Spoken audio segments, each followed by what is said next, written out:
2025-এর বছরের শেষ প্রান্তে দাঁড়িয়ে ভাবি কত কিছু জীবনে পেলাম, কত কিছু জীবন থেকে হারালাম।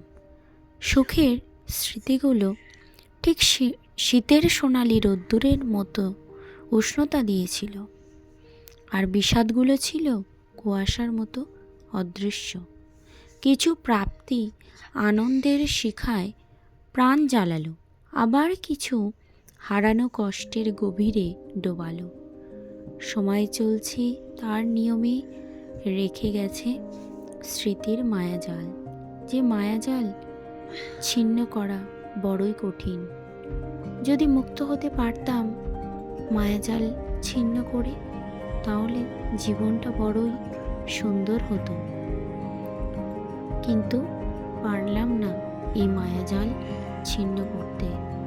এই জগৎ সংসার এক মায়ার সংসার, এই মায়ার সংসারে আবদ্ধ হয়ে পড়লাম।